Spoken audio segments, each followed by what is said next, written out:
Hello everybody and welcome. In today's video, we're going to be talking about how to use the Data Hub and advanced scouting techniques to prepare for an upcoming match. And let's get started by talking about preparation.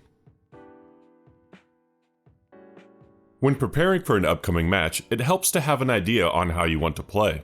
If you're a bigger club playing a smaller club, you may want to be more ambitious in how you set your team up. If you're a smaller club playing a bigger club, or maybe you have a tough away match, you may be more reserved. For today, we're using my River Plate team. We've got a match in the Copa Argentina against Newell's. We're favorites for the match, so we can focus more on getting out to a good start, rather than trying to sit back and defend the whole match. We've got our opponent for the upcoming match. I know we're favorites, so it's time to start scouting, and this is where the Data Hub comes in. In the Data Hub, we get this hugely beneficial screen. It's under the Data Hub screen and the Next Opponent tab. On the left panel, we get their possible formation and their player roles. A 4-4-2 that uses 2 wingers. Also of note is that they don't use any fullbacks that look to get up the field. If I can stop their wingers, they won't have any overlapping runs. On the upper right panel, our analysts give us their expected tactical style. The short of it is that they want to get the ball out wide and hit in crosses. And on the bottom right panel, we have some key findings on their recent matches. The one I want to focus on is their right winger, Shore. Looking at his advanced stats, he doesn't really score, but he's exceptional on the ball, especially in creating. We've gotten some really good information from that Data Hub screen. We know most likely how they're going to line up, how they want to play, and who their best player is. But I want to do my own advanced scouting, and we're going to talk about that in the next section. What we've looked at so far is general data, but I want to get some more information on specifically how they play and ways we can exploit them. This is the schedule for Newell, my opponent, and I want to focus on their last 2 matches. Ones they not only lost, but gave up 2 goals in each one. If you click on the results, you can see the match stats. Hopefully, you can also look at the goals that were scored. So I went through their last 2 matches and looked at the 4 goals that were scored. 2 of the 4 goals that were scored seemed fluky and didn't really have any relation to each other. However, 2 goals that were scored gave me an idea. Let's check out 2 replays of those goals. In one of the matches, Newell is in the black and their opponent is in yellow. And the opponent is on the ball in the bottom right corner, attacking to the right. While Newell has the ball marked, as well as the trailing teammate, we're going to watch this player right here. He's going to track towards the ball and exploit the room in the half space.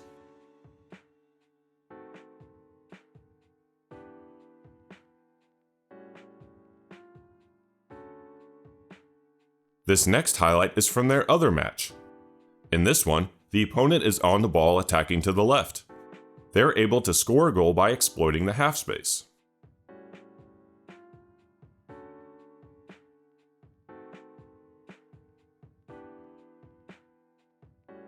By looking at the last 2 matches of my opponent, I think I found a weakness to exploit: the half spaces. When making my tactic, I'll make sure to find ways to take advantage of that. And if you're starting to use the Data Hub and advanced scouting techniques, but you're not really sure how to implement the ideas, write it down. Gather your ideas and then possible solutions to your findings. These are my ideas. My opponent is most likely using a 4-4-2 formation with a wing play tactical style. And the strength of that formation is out on the wings and the fact that there are 2 strikers. For my idea, I want to use a formation that has 2 players on each flank to make sure I'm not outnumbered out on the wings. I also want a formation that protects against their 2 strikers. So I want to use a formation that either has 3 center backs or at least 1 defensive midfielder. And the other thing I want to do is try to exploit the half spaces. Potential options could be a 4-3-3, a 4-2-3-1, or a 3-4-3. Something else I know is that their most creative player is a winger. I'm going to dedicate a player role specifically to that side to help stop him. So on the side of the formation with their best player, I want to use a strong defensive role. Something like a ball-winning midfielder, a box-to-box midfielder, or a central midfielder. I want to avoid attack-focused roles like the Metzala. I'm also going to add in specific opposition instructions to limit their players' effectiveness. Now that I've got some ideas for the match, let's head to the tactic. The tactic I've chosen is a 4-3-3, and all the player roles have a specific job to do. The false 9 is a role that likes to drop into the attacking midfield area, which is an area of weakness in a 4-4-2. The inside forward is a role that likes to sit tucked in towards the half spaces. The inverted winger is a role that likes to stay out wide, but then move into the half spaces. With the front three, they are all doing something to take advantage of a weakness in the opponent and their formation. The midfield three is a little different. The ball-winning midfielder is on the side of their star winger.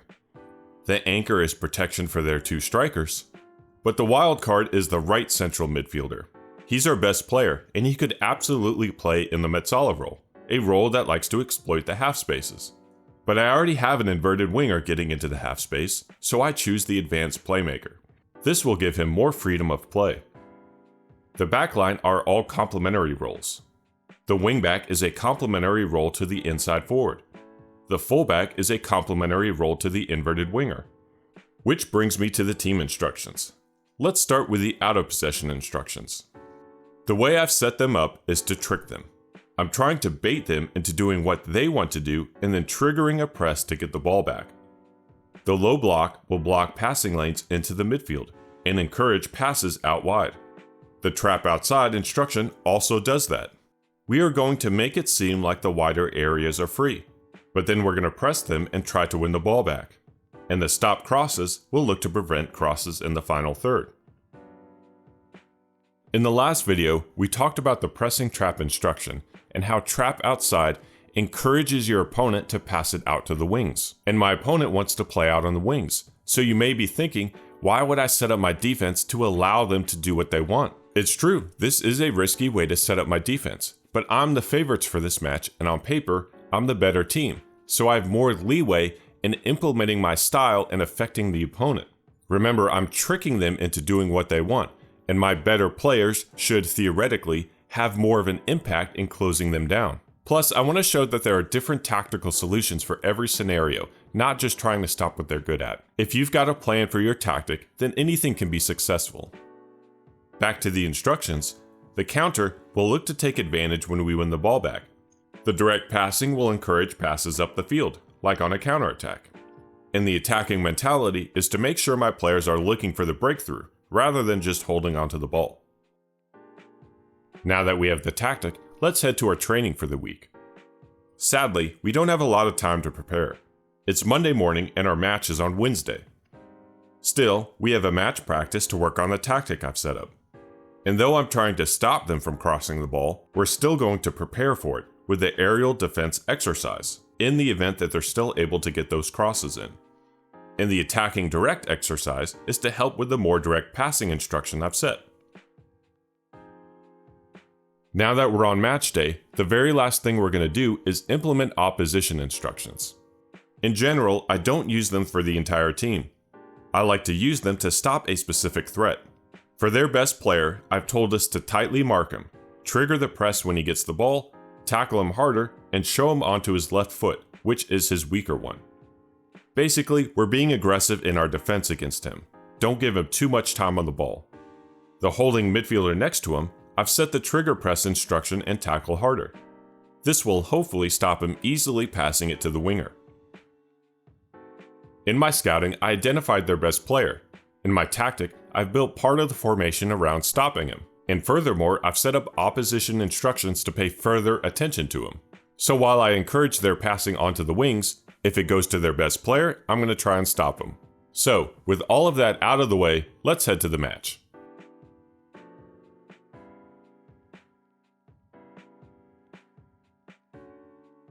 Our first clip starts about 30 seconds into the match. Their center back is on the ball, attacking to the left. This winger here is their best player. They're going to pass to him, and my two players are going to collapse on him. Their attack breaks down, and they settle for trying to boot it long.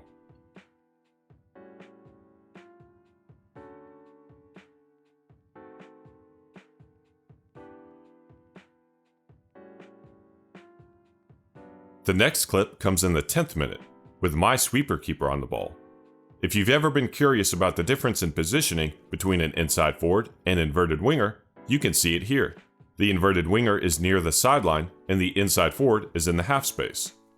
As we get the ball up the field, the false 9 is going to drop into the space between their midfield and center backs. The inside forward and false 9 combine for a chance.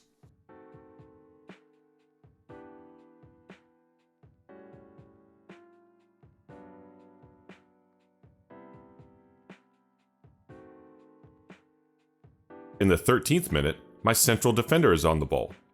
The inverted winger is going to make a cut centrally. My advanced playmaker, again our best player, is going to drift a touch wider, getting into the exact area I wanted to exploit, the half space.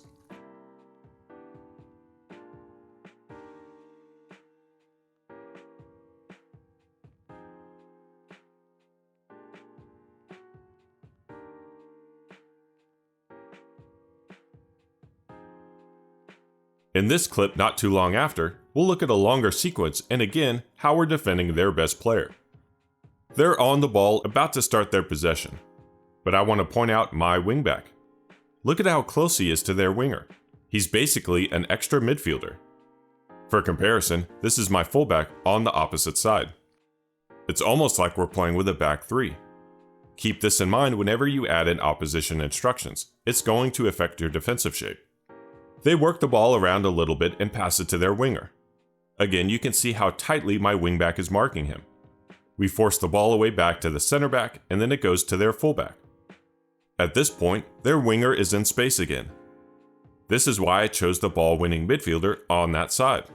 When their winger gets the ball, he's going to cut into that open space. But it's right at my best defending midfielder and we win the ball back. Here's the rest of the clip and you'll see an example of our passing style.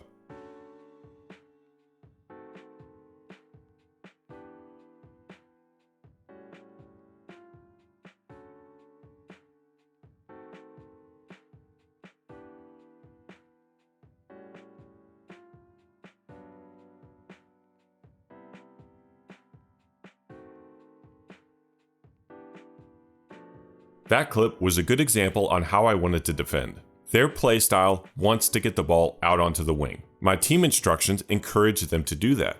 But then my wing players are told to press to win the ball back, and if that fails, I have a defensive-minded role in the center midfield to win us the ball back. We scored a goal, but it came out of how we set up our defense. A couple of times they were able to dribble through my press. This is an example of how they wanted to use their wing play. Getting it to the flanks and getting in crosses. It didn't happen a lot, but thankfully, we practiced it during the week.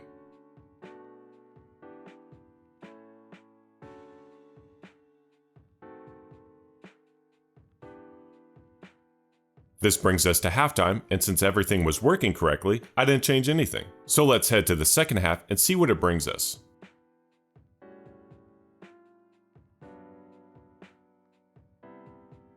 We pick up play in the second half in the 47th minute with our sweeper keeper on the ball.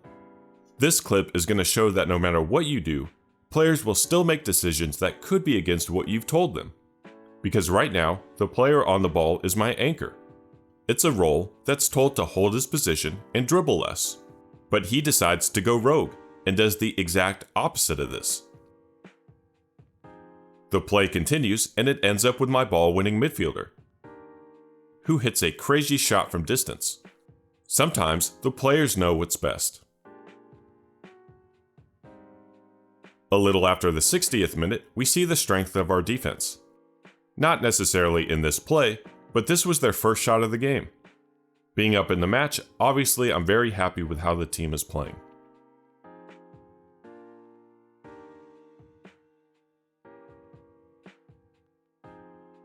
We're closing out the match, and naturally, the two roles I choose for their defensive prowess, the anchor and the ball-winning midfielder, combine for another goal by taking advantage of the half space.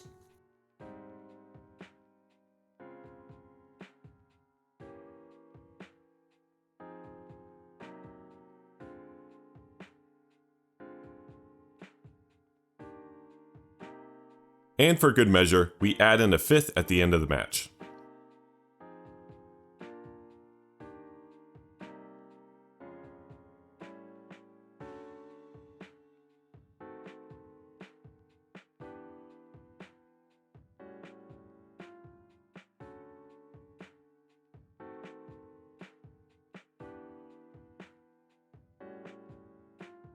These are the final match stats if you're curious.